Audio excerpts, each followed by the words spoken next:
Oscar Pesso Antonangelo, ele é CEO da Diazero Security, que é operações aí de segurança. E o nosso assunto são golpes de internet e como se livrar de fraudes, de invasores principalmente.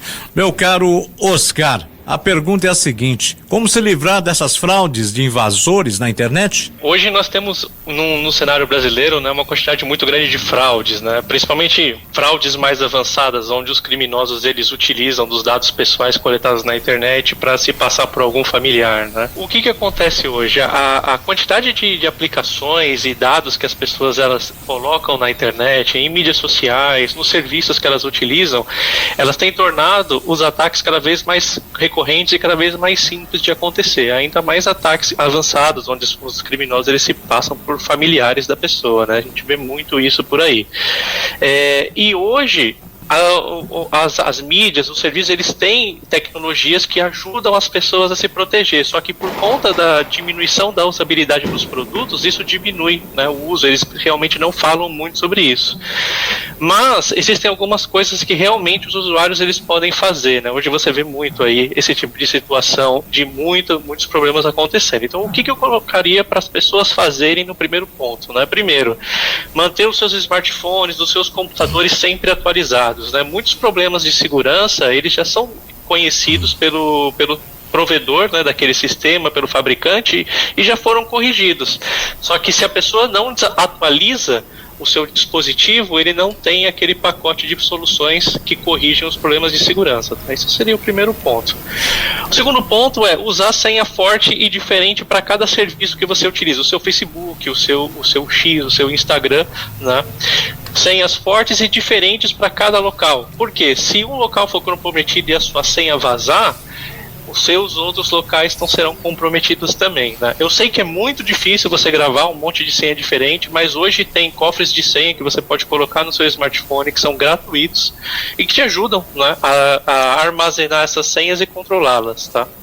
E por último, o mais importante seria a ativação do múltiplo fator de autenticação sempre que possível, em qualquer lugar. Por quê? Quando você tem um múltiplo fator de autenticação ativo, é muito difícil, é muito improvável que um criminoso consiga acessar os seus dados e aquela aplicação, né, de fato, mesmo que ele tenha a sua senha.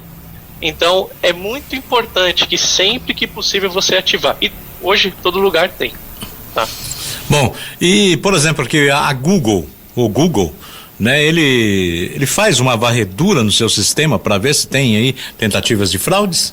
A Google, falando sobre smartphones, ela possui soluções automáticas que fazem varredura dos aplicativos que são disponibilizados dentro da sua Store, né, antes de publicar isso para as pessoas, tá? É claro que hoje há uma facilidade muito maior de você colocar algo malicioso dentro dessas stores, principalmente por conta do avanço da tecnologia, falando aí de inteligência artificial, né? Antigamente era muito mais complexo você fazer um ataque desse sem inteligência artificial, exigia um conhecimento muito alto sobre o setor, né? Sobre a segurança da informação, mas hoje em dia já não é mais. Então com a inteligência artificial ficou muito mais fácil de você produzir um ataque que vai fazer ali, ultrapassar, né, digamos assim, as barreiras que as varreduras automáticas da Google na sua Store, elas possuem, tá? Então pode acontecer. Então existem algumas formas que o ouvinte ele pode fazer para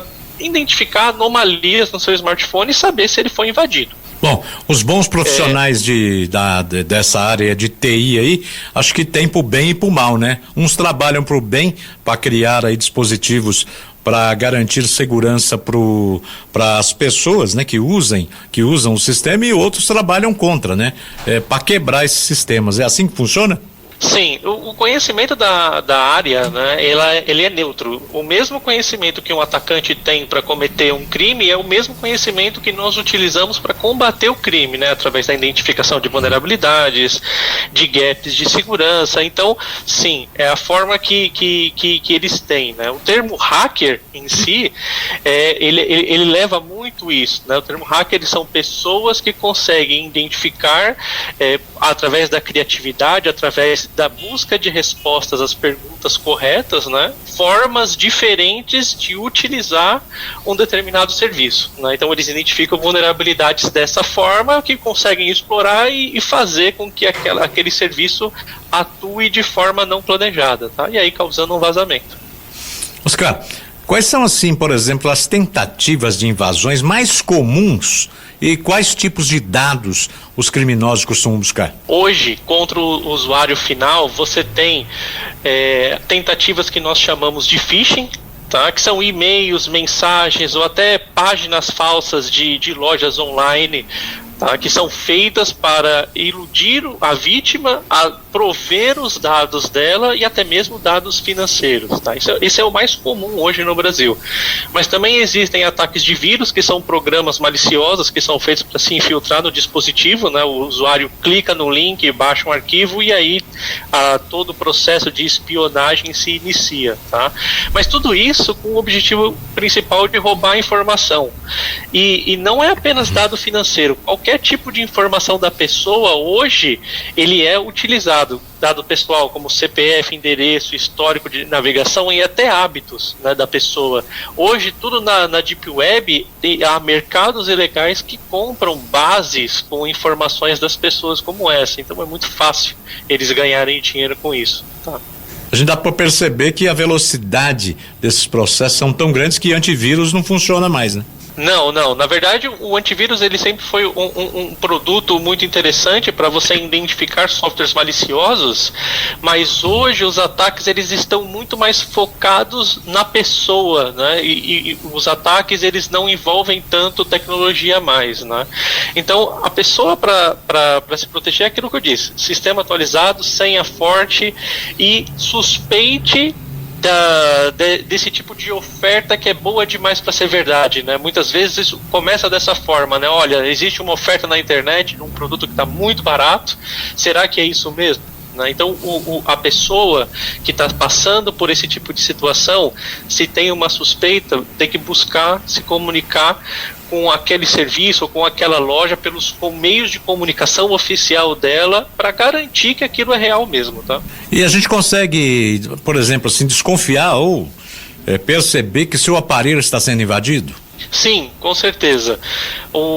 Alguns sinais mais comuns são lentidão e superaquecimento repentino do smartphone, tá?